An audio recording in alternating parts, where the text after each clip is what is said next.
Avstraliyaning Sidney shahrida joylashgan mashhur plyajlardan birida dahshatli otishma yuz berdi.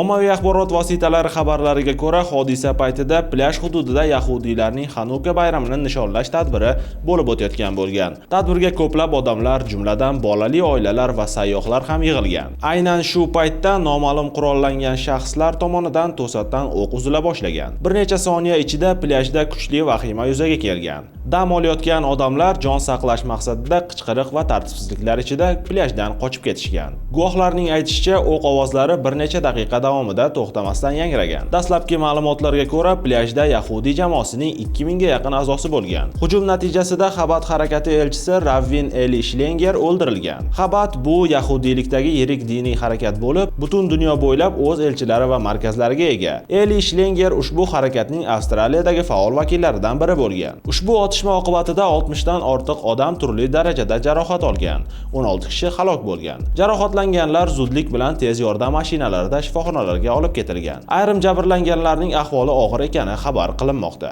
Voqea joyiga katta miqdorda politsiya va maxsus xizmatlar jalb etilgan. Plyaj va uning atrofidagi hudud to'liq o'rab olingan. Odamlarning kirib chiqishi vaqtincha taqiqlangan. Politsiyaning rasmiy ma'lumotlariga ko'ra, terrorchilardan biri qarshilik ko'rsatish chog'ida otib tashlangan. Yana bir nafari tirik holda hibsga olingan. Hozirda terrorchilarning shaxsi, ularning harakati va hujum sabablari aniqlanmoqda. Huquq-tartibot idoralari hodisani jiddiy jinoyat sifatida baholab, barcha ehtimoliy sabablarni, jumladan diniy nafrat asosidagi hujum bo'lishi mumkinligini ham tekshirmoqda. Tergov ishlari esa davom etmoqda. Avstraliya rasmiylari aholiga murojaat qilib, xotirjamlikni saqlashga, yolg'on va tasdiqlanmagan ma'lumotlarga ishonmaslikka chaqirdi. Shuningdek, yahudiylarga hujum yuzasidan Isroil bosh vaziri munosabat bildirdi. U avgust oyida avstraliyalik hamkasbiga maktub yo'llab, mamlakatda oshib borayotgan antisemitizmga qarshi chora ko'rishga undaganini ta'kidladi. Shuningdek, Avstraliya bosh vazirini tanqid qildi.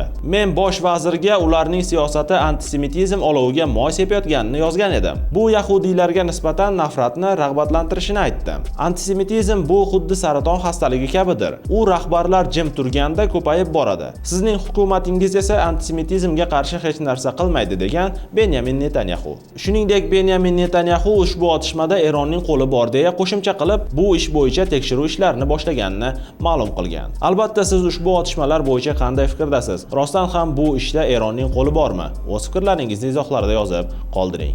So'nggi kunlarda jamiyatda elektron retseptlar tizimini joriy etish masalasi faol muhokama qilinmoqda. Ijtimoiy tarmoqlarda bir video tarqaldi. Dimet sistemasi bilan men ham ishlayman va u yerda rosa ko'p muammolar borligi haqida oydinlashtirmoqchi edim. Birinchidan, tizim mukammallashtirilmagan. 1 soat ishlasa 2 soat ishlamasligi mumkin. Bu paytda bemor kutib turibdi. Hech narsa qila olmaydi shifokor shu paytda. Ikkinchidan, rayonlarda rosa ko'p o'choqlarni o'chirishlari bo'ladi. O'choq bo'lmagandan keyin kompyuter ham ishlamaydi, tizim ham ochilmaydi. Shu yerda bir savol bo'lyapti. Bemor zo'rg'a ishidan javob olib keldi, zo'rg'a o'zi keldi. Bemor qanday najot olsin?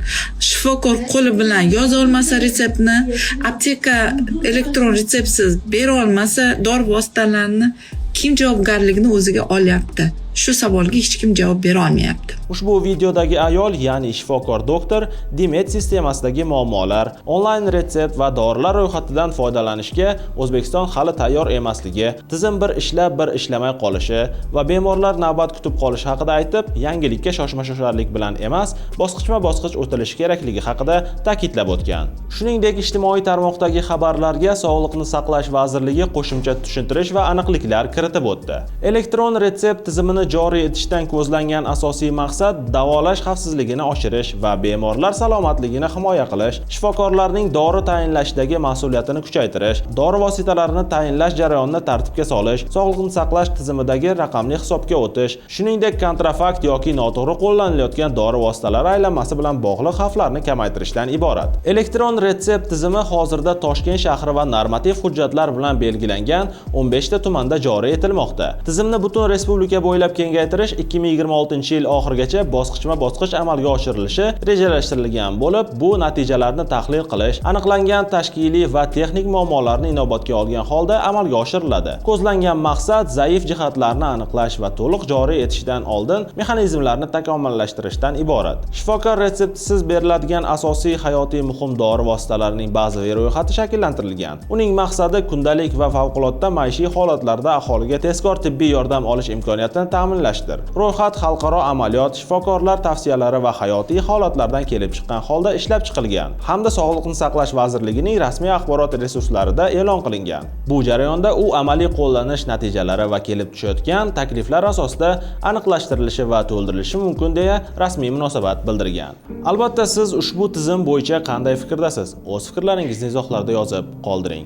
Sizlarga yetkazmoqchi bo'lgan xabar va lavhalarimiz shulardan iborat edi. Uzmon TV kanaliga obuna bo'ling, videorolik ostiga like bosing va bizni kuzatishda davom eting. Kunning muhim va dolzarb yangiliklari bilan Davronbek Tursunboyev bo'ldi. Xayr, salomat bo'ling.